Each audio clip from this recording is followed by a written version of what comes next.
একদম কোচি মেয়ে। কত? 10,000। কি 10 মিনিটে 10,000? এই তোমাকে কি করতে হবে ও সবকিছু বলে দিয়েছে? ঠিক আছে ঘরে এসো। টাকা?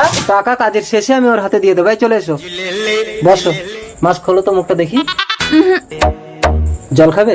না, আরে ভয় নেই, আমি তোমার কিচ্ছু করবো না। ওই ছেলেটা তোমার কে হয়? ওটা আমার স্বামী। তোমার স্বামী তোমাকে দিয়ে এইসব নোংরামো করায়?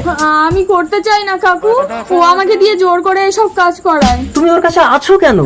আমার বাবা মা কেউ নেই, আমার সৎ মা ওই ছেলেটার কাছ থেকে অনেক টাকা নিয়ে আমাকে ওর সাথে বিয়ে দিয়ে দিয়েছে। ওকে রিল্যাক্স, জল খাও জল খাও। কি হলো, 10 মিনিট তো হয়ে গেল। আরে চিন্তা করছো কেন? যত মিনিট হবে তত 1000 টাকা দেবো, যাও। ওকে। এরপর কি হলো সেইটা দেখার আগে এই দুইটা ছবির ভিতর থেকে যে কোনো একটা ছবিকে ভালোবাসে থাকলে ভিডিওতে লাইক করে চ্যানেলটি সাবস্ক্রাইব করে দাও। আর যদি না করো তাহলে আমি বুঝবো তোমরা ছবি দুইটাকে ভালোবাসো না। আর কমেন্টে লিখে যাও আমিন। হ্যালো পুলিশ, ভয় পেও না, তোমার কিচ্ছু হবে না। তোমার স্বামীকে পুলিশের হাতে তুলে দেবো। আমার সৎ মা আমাকে মেরে ফেলবে। আজ থেকে আমি তোমার বাবা, আর তোমার এই সৎ মাকে জব্দ করার দায়িত্ব আমার। হ্যালো শাশুড়ি মা। খোকা যাবে শ্বশুর বাড়ি, সঙ্গে যাবে কে? পুলিশ মামা, তাই তো এসে কলার ধরেছে। দাঁড়াও, এই কালমুখী তুই জামাইকে পুলিশের হাতে তুলে দিবি?